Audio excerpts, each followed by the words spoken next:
बहुत भाग्यशाली पिता हूँ कि मेरी बच्ची ने ये एम पूरा करा, तो जो ये आगे मिशन में आगे बढ़े और ये देश की सोशल और इकोनॉमिक डेवलपमेंट में कंट्रीब्यूट करे। इंटरव्यू से कुछ हफ्ता पहले तो बहुत स्ट्रेस था डेफिनेटली, रोज़ ऐसे जिटरी होना, एंग्शियसनेस होना, रात को कभी कभी नींद भी कम आती थी। लगता था कि नई नाम आए के लिए जो चेयरमैन है बहुत कॉर्डियल है, बहुत हंसते माहौल से आपको वेलकम करते हैं। अगर कोई टेंस्ड है उनको आराम से बिठाते हैं, इनफैक्ट पानी भी पिलाते हैं अगर कोई ज़्यादा टेंस्ड है, और बहुत अच्छा माहौल है। बच्ची की वजह से आज मैं उधमपुर की जनता के सामने, देश की जनता के सामने रूबरू हो रहा हूँ।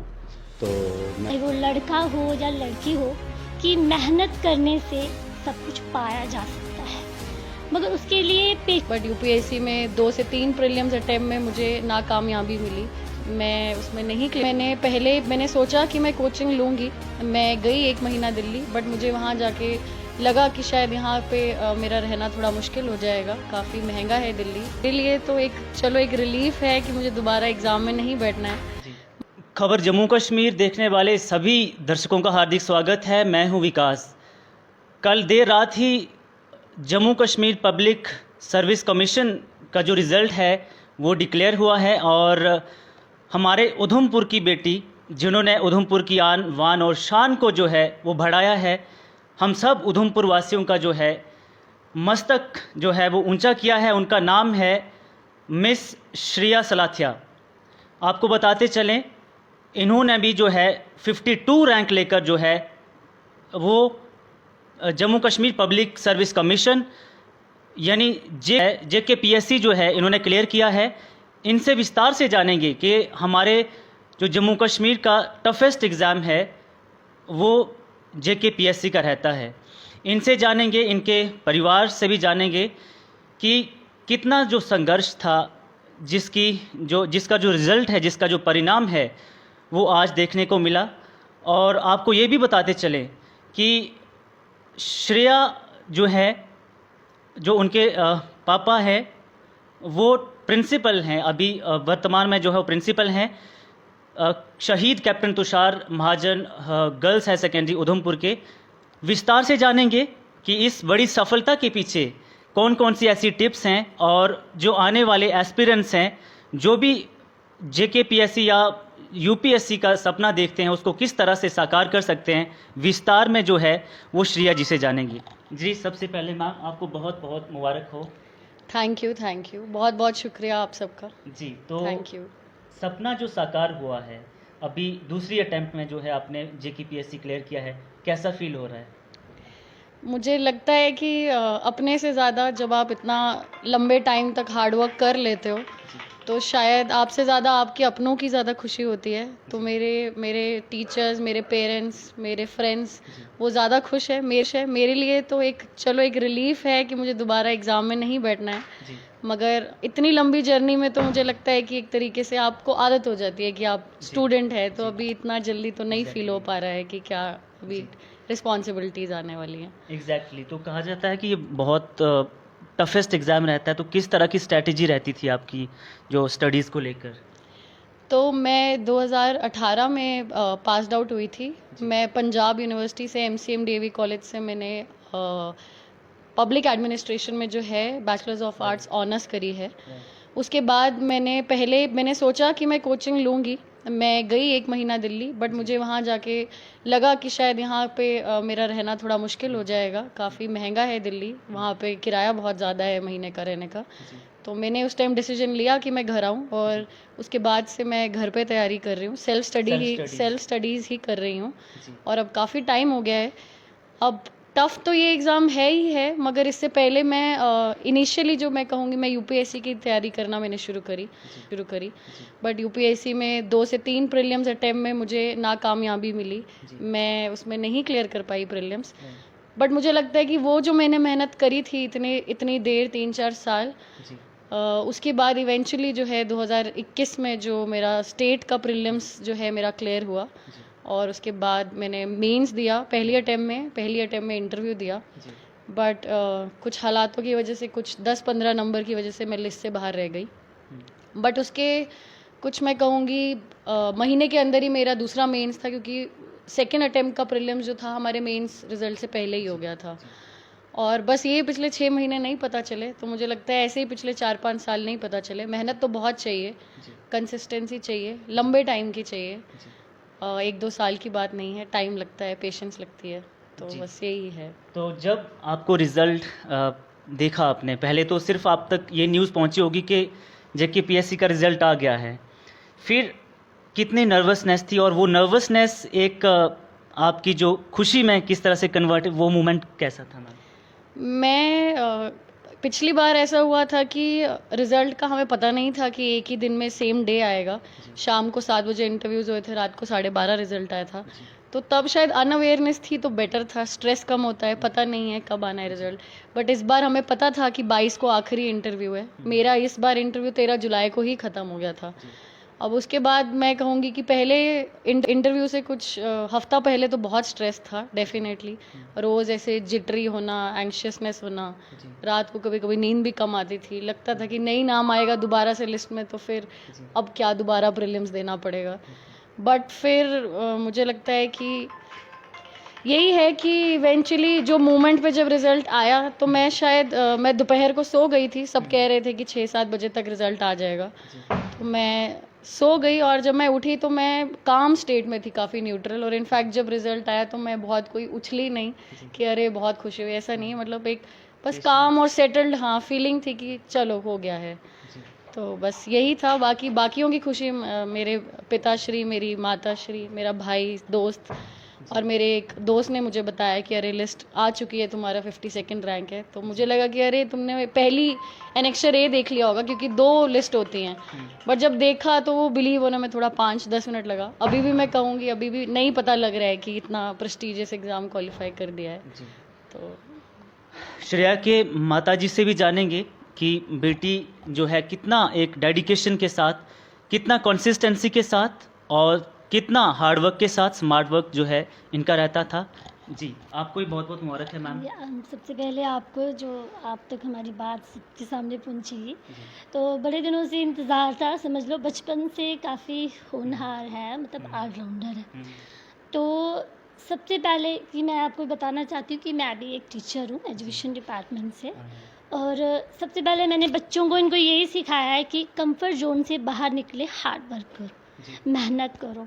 और ये काफ़ी होनहार थी बचपन से, और बहुत ऐसा नहीं है कि पढ़ाई में ही इंजॉय भी करती थी लाइफ को।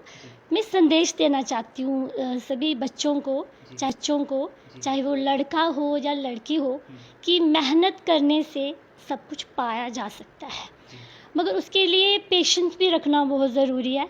जैसे कि एक बार बच्चा रह गया तो लूज़ नहीं करना है, मतलब और ज़्यादा मजबूत करना है और कूल रह के कि नहीं अगली बार हम होंगे ही होंगे। तो मैंने हमेशा से यही सिखाया। और काफ़ी इसमें मतलब जैसे जैसे दिन बढ़ते गए ज़्यादा इसमें स्ट्रांग होती गई और बहुत मेहनत की है, बहुत पढ़ाई की है साथ में। तो मेरा सभी बच्चों को यही संदेश है कि अपने देश का, ये बच्ची ऐसा नहीं है कि हमारी ही है, ये सबकी है। सबसे पहले उधमपुर वालों को मैं बहुत सारा मुबारकबाद देती हूँ कि हमारा नाम रोशन किया, इस देश का नाम रोशन किया, मेरे माता पिता या सबका नाम रोशन किया।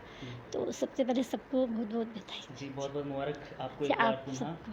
श्रेया जी के पिताजी जो हैं वो शहीद captain Tushar Mahajan model girls higher secondary school के अभी प्रिंसिपल हैं वर्तमान में। उनसे भी जानेंगे कि कितना सपोर्ट रहता था स्टडीज़ को लेकर।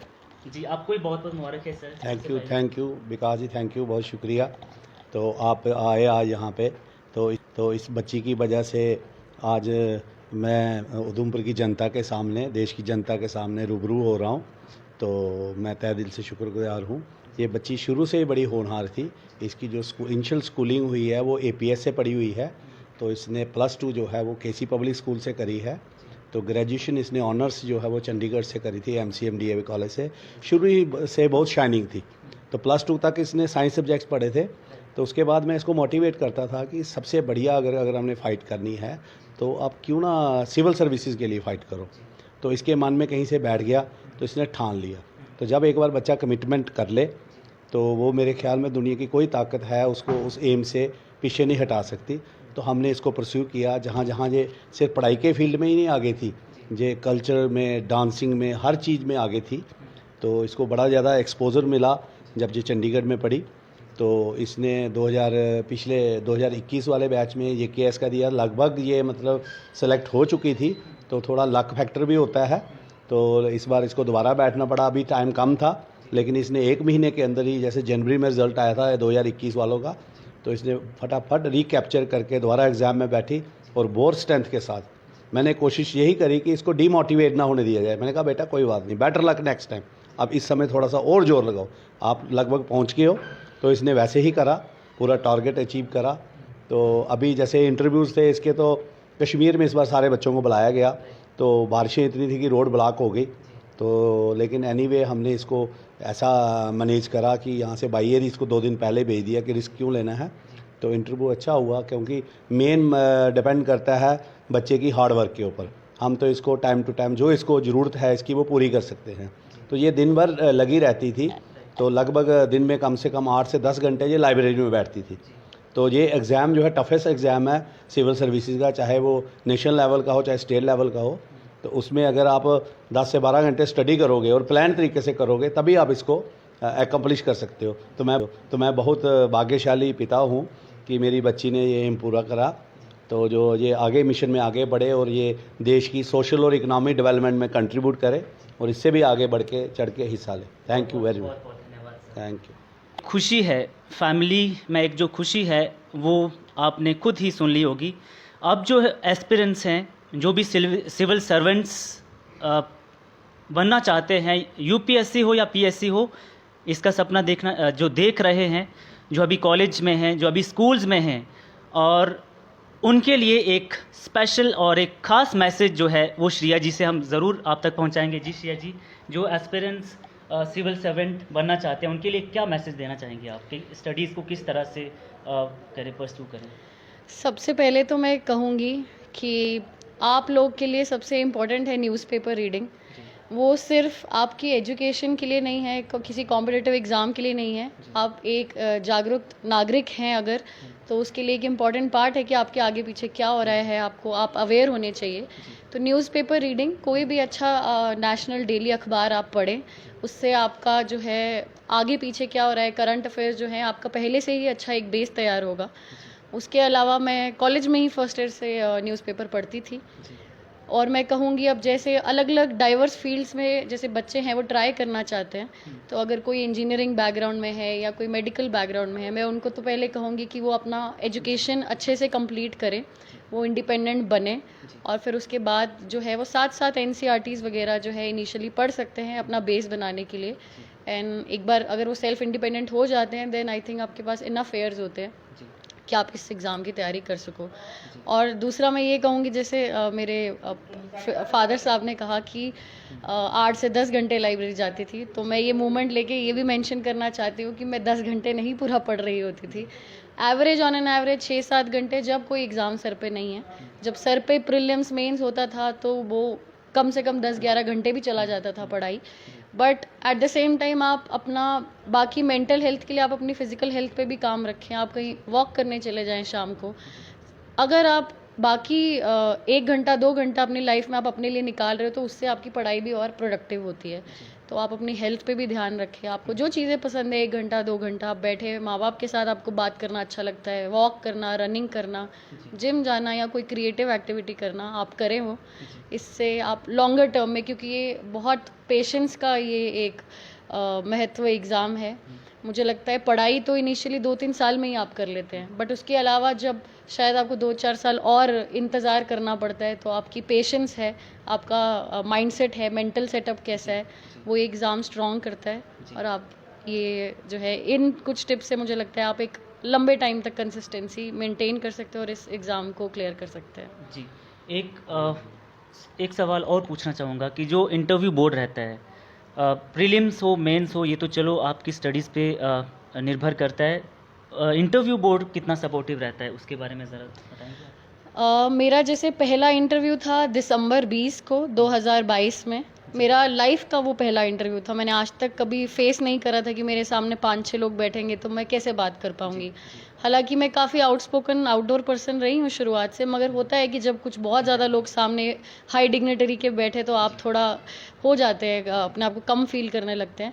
बट बहुत ही ज़्यादा कॉर्डियल, अभी प्रेजेंटली जो चेयरमैन है बहुत कॉर्डियल है, बहुत हंसते माहौल से आपको वेलकम करते हैं। अगर कोई टेंस्ड है उनको आराम से बिठाते हैं, इनफैक्ट पानी भी पिलाते हैं अगर कोई ज़्यादा टेंस्ड है। और बहुत अच्छा माहौल है। वो आपके बारे में सिर्फ आपकी पर्सनालिटी के बारे में कुछ ट्रेड्स जानना चाहते हैं, क्योंकि नॉलेज का टेस्ट तो आपका मेंस प्रीलिम्स में हो चुका है। तो काफ़ी कॉर्डियल, काफ़ी फ्रेंडली। इस बार भी जब मैं गई तो इस बार मैं नहीं डरी इतना, क्योंकि बहुत अच्छा एटमॉस्फेयर था, हैप्पी जोवियल था, सब अच्छे से डिस्कशन कर रहे हैं, आपका ओपिनियन जानना चाहते हैं वो लोग। तो उसमें मुझे लगता है डरने वाली कोई बात नहीं है, अच्छा है, काफ़ी अच्छा माहौल है इंटरव्यू पैनल का जो है। जी, अपना कीमती समय देने के लिए बहुत बहुत धन्यवाद, और फिर एक बार आपको और आपके परिवार को बहुत बहुत शुभकामनाएं, बहुत बहुत मंगल कामनाएं। जी, बेहद शुक्रिया आपका भी।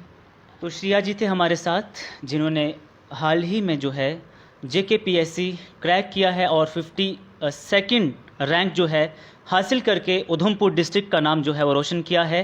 जो भी एस्पिरेंट्स हमें देख रहे हैं, तो आप जो है पेशेंस रखें, कंसिस्टेंसी रखें। फर्स्ट अटैम्प्ट में नहीं हो पाता है, आप सेकंड अटैम्प्ट दें, सेकंड में नहीं होता है थर्ड दें, लास्ट तक जो है, एंड तक जो है आप लड़ते रहें।